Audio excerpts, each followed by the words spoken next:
Hello friends, welcome to Excel Guru Tamil.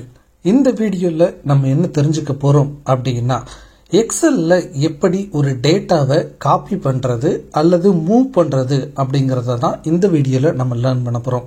So நீங்க XL கத்துக்க ஆர்வமா இருக்கீங்க அப்படின்னா அதற்கான சூப்பரான ஒரு பிளேலிஸ்ட் லிங்க் டிஸ்கிரிப்ஷன்ல இருக்கு. நீங்க அதை கிளிக் பண்ணி ஒவ்வொரு வீடியோவா பேசிக்ஸ்ல இருந்து லேர்ன் பண்ணுங்க. ரொம்ப குயிக்கா நீங்க வந்து எக்ஸலை ஃபுல்லா வந்து லேர்ன் பண்ண முடியும். சோ இந்த வீடியோ பிடிச்சிருந்துச்சு அப்படின்னா மறக்காம லைக் போடுங்க. எக்ஸல்ல ஏதாவது டவுட் இருந்துச்சுன்னா கமெண்ட் செக்ஷன்ல கேளுங்க. இப்போ வாங்க நம்ம வீடியோக்குள்ள போகலாம். சரி, இப்போ உங்களுக்கு இங்க ஒரு டேட்டா இருக்கு. நல்லா கவனிச்சு பாருங்க. இதுல டேட் இருக்கு, டெக்ஸ்ட் இருக்கு, அதே மாதிரி நம்பரும் இருக்கு. கீழே வந்து பாத்தீங்கன்னா சம்மும் வந்து பண்ணிருக்கோம். சோ ஃபார்முலாவும் இருக்கு. இப்போ பேசிக்கா ஒரு டேட்டாவை, இப்போ இங்க இருக்கக்கூடிய இந்த டேட்டாவை இந்த சைடு இப்படி மூவ் பண்ணணும். ஓகேங்களா? இதை எப்படி செய்யறது அப்படின்னு பாத்தீங்கன்னா ஜஸ்ட் நீங்க இந்த டேட்டாவை ஃபுல்லா அப்படி செலக்ட் பண்ணணும். இப்ப பாத்தீங்க அப்படின்னா உங்களுக்கு ஒரு பிளஸ் சிம்பிள் இருக்கு பாத்தீங்களா? இப்போ இத இந்த கார்னருக்கு கொண்டு வந்தீங்க அப்படின்னா இப்போ வேற மாதிரி ஒரு சிம்பிள் மூவ் ஆகுது பாத்தீங்களா? இப்போ நீங்க எப்படி இதை நகர்த்துனீங்க அப்படின்னு வச்சுக்கோங்களேன், உங்களுக்கு அந்த பாக்ஸ் வந்து நகர்ற மாதிரி தெரியும்.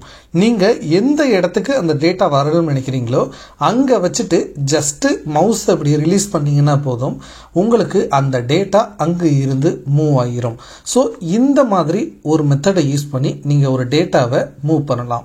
சரி, இல்லை அப்படின்னு வச்சுக்கோங்களேன், நீங்க சிம்பிளா என்ன பண்ணலாம் அப்படின்னா இந்த டேட்டாவை ஃபுல்லா செலக்ட் பண்ணிக்கோங்க.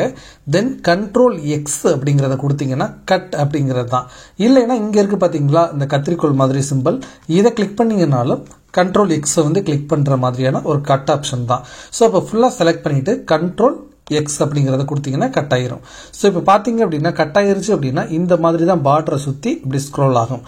இப்போ உங்களுக்கு இந்த இடத்துல வேணும் அப்படின்னு நினைச்சீங்கன்னா ஜஸ்ட் நீங்க கண்ட்ரோல் வி அதாவது பேஸ்ட் அப்படிங்கறத கொடுத்தீங்கன்னா அந்த டேட்டா அப்படியே மூவ் ஆயிரும். நல்லா நீங்க கவனிச்சு பாருங்க, டேட்டா கூட மூவ் ஆகலாம். பட் இந்த சம் ஃபார்முலாவும் பாத்தீங்களா மூவ் ஆயிருக்கு. ஸோ ஃபர்ஸ்ட் இங்க வந்து அந்த சம் ஃபார்முலா இருந்துச்சு, இதை தான் வந்து மென்ஷன் ஆயிட்டு இருந்துச்சு. இப்போ நீங்க இங்க அப்படியே கட் பண்ணும்போது இதுவும் ஆட்டோமேட்டிக்கா மூவ் ஆயிருச்சு. ஸோ ஏன் அப்படின்னா எக்ஸல்ல இந்த ஃபார்முலாஸுக்கு வந்து பாத்தீங்கன்னா ஒரு ரிலேட்டிவ் ரெஃபரன்ஸ் வந்து காரணமா இருக்கும். ஸோ ஏற்கனவே நான் ஒரு வீடியோ போட்டிருக்கேன், ரிலேட்டிவ் ரெஃபரன்ஸ்னா என்ன, அப்சல்யூட் ரெஃபரன்ஸ்னா என்னன்னு. ஸோ அதோட லிங்க்கும் வந்து பாத்தீங்கன்னா டிஸ்கிரிப்ஷன்ல இருக்கும், நீங்க அதையும் கூட வாட்ச் பண்ணலாம்.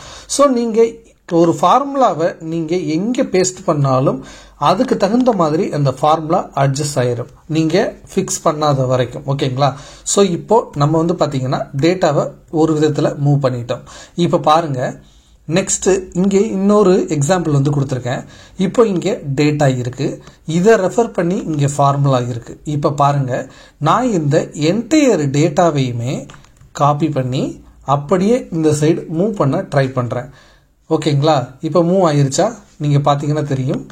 ஸோ இப்போ என்டையர் விஷயமே வந்து பாத்தீங்கன்னா மூவ் ஆயிருக்கும். ஸோ நீங்க நல்லா கவனிச்சு பாருங்க, இங்க நம்ம ஃபார்முலா போட்டிருக்கும் போது ஃபார் எக்ஸாம்பிள் இப்போ பாருங்க, நான் கண்ட்ரோல் எக்ஸ் வந்து கொடுத்துட்றேன். இப்போ கட் பண்ணி நான் மூவ் பண்றேன். காப்பி பண்ணி பேஸ்ட் பண்றதை விட கட் பண்ணி இப்போ மூவ் பண்றேன். இப்போ பாருங்க, உங்களுக்கு இந்த ஃபார்முலாவில் வரக்கூடிய வேல்யூஸ் எல்லாமே ஜீரோன்னு வந்திருக்கும். ஏன் தெரியுமா? இந்த ஃபார்முலாவில் நம்ம டாலர் சிம்பிள் வந்து இந்த ரெஃபரன்ஸுக்கு யூஸ் பண்ணியிருக்கோம். ஸோ இது ஃபிக்ஸ்டு ரெஃபரன்ஸ். இப்போ நீங்க இதை டபுள் கிளிக் பண்ணி பாருங்க, இந்த செல் வந்து பாத்தீங்கன்னா இங்கே தான் வந்து ரெஃபர் பண்ணும். ஸோ நீங்க டேட்டையுமே வந்து பாத்தீங்கன்னா அங்கே தான் வந்து பாத்தீங்கன்னா ஃபுல்லா வந்து ரெஃபர் பண்ணிட்டு இருக்கோம்.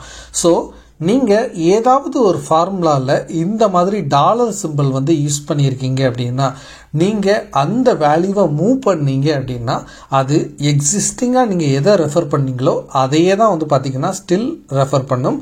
ஸோ நீங்க அந்த இடத்துல வந்து இந்த டாலர் சிம்பிள்லாம் ரிமூவ் பண்ணிட்டு அதற்கு ஏற்ற மாதிரி ஒரு ஃபார்முலாவை போட்டுட்டு மூவ் பண்ணீங்கன்னா மட்டும்தான் அது கரெக்டா வேலை செய்யும். இல்லைன்னா உங்களுக்கு இந்த மாதிரி எரர் வர்றதுக்கு அதிக வாய்ப்பு இருக்கு. ஸோ நீங்க இந்த மாதிரி ஒரு அப்சல்யூட் ரெஃபரன்ஸை வந்து யூஸ் பண்ணும்போது நீங்க ரொம்ப கேர்ஃபுல்லா வந்து டேட்டாவை மூவ் பண்ணணும். ஸோ எக்ஸல் டேட்டாவை நீங்க எந்த இடத்துக்கு வேண்டுமானாலும் மூவ் பண்ணலாம். இப்போ ஃபார் எக்ஸாம்பிள் வந்து பாருங்க, இந்த டேட்டாவை காப்பி பண்ணிட்டு இன்னொரு எக்ஸல் ஷீட்டை ஓபன் பண்ணி அங்கேயும் கொண்டு போகலாம், இல்லைன்னா நியூ ஷீட் ஓபன் பண்ணி இங்கேயும் கூட கொண்டுகிட்டு வரலாம். ஓகேங்களா? ஸோ இப்போ இன்னொரு முக்கியமான விஷயம் உங்களுக்கு சொல்லி தர போறேன். என்ன அப்படின்னா, இப்போ நீங்க இந்த டேட்டாவை காப்பி பண்றதுக்கு இப்படிதான் வந்து பாத்தீங்கன்னா செல் ரெஃபரன்ஸ் செலக்ட் பண்ணிட்டு இங்கே எப்படி பேஸ்ட் பண்ணீங்கன்னா பேஸ்ட் ஆகும். இப்போ பாருங்க, ஒரு சில பேர் என்ன செய்வாங்க அப்படின்னா இந்த டேட்டாவை காப்பி பண்ணுறதுக்கு இப்படி ஃபுல்லாக செலக்ட் பண்ணுவாங்க, இந்த காலம் ஃபுல்லாத்தையும் செலக்ட் பண்ணுவாங்க. இப்போ இதை கட் பண்ணிட்டு இப்போ இங்கே வச்சுட்டு பேஸ்ட் பண்ணாங்க அப்படின்னா அவங்களுக்கு எரர் அடிக்கும். பட் இப்போ பாருங்க, இதே இதை கட் பண்ணிட்டு இங்கே பேஸ்ட் பண்ணீங்கன்னா பேஸ்ட் ஆகும். ஏன் தெரியுமா? இந்த முன்னாடி எரர் அடிச்சிச்சு. நீங்கள் இந்த காலம் ஃபுல்லாத்தையும் பார்த்தீங்கன்னா காப்பி பண்ணியிருக்கீங்க, இல்லைன்னா கட் பண்ணியிருக்கீங்க. பட் நீங்கள் என்ன பண்ணுறீங்க அப்படின்னா இங்கே இப்போ ஃபார் எக்ஸாம்பிள் இதில் டோட்டலாக பார்த்தீங்கன்னா இத்தனை ரோஸ் இருக்குது. ஓகேங்களா? ஸோ இப்போ நீங்கள் என்ன பண்ணுறீங்க, இந்த வேல்யூஸை காப்பி பண்ணிவிட்டு கீழே இறக்கி பேஸ்ட் பண்ணும்போது ஒரு சில செல்ஸுக்கு பார்த்தீங்கன்னா பேஸ்ட் பண்ணுறதுக்கான இடம் இருக்காது. அதனால தான் உங்களுக்கு எரர் அடிக்கிறது. ஸோ நீங்கள் ஒரு காலமை கட் பண்ணி பேஸ்ட் பண்ணீங்க அப்படின்னா அதோட ஸ்டார்டிங் பொசிஷனில் தான் கரெக்டாக இருக்கணும். இல்லை அப்படின்னா நீங்கள் உங்களுக்கு வேண்டிய டேட்டாவை மட்டும் நீங்கள் கட் பண்ணிவிட்டு உங்களுக்கு தேவையான இடத்துல பேஸ்ட் பண்ணலாம். ஸோ இந்த வீடியோவில் எக்ஸலில் எப்படி ஒரு டேட்டாவை காப்பி பண்ணுறது, மூவ் பண்ணுறது அப்படிங்கிறத பற்றி கண்டிப்பாக தெரிஞ்சிட்டு இருப்பீங்க அப்படின்னு நான் நம்புகிறேன். ஸோ அடுத்த வீடியோவில் எக்ஸலோட இன்னொரு ஃபங்க்ஷன் குறித்து நம்ம தெளிவாக தெரிஞ்சுப்போம். இது எக்ஸல் குரு தமிழ். நான் உங்கள் ஸ்ரீதரன்.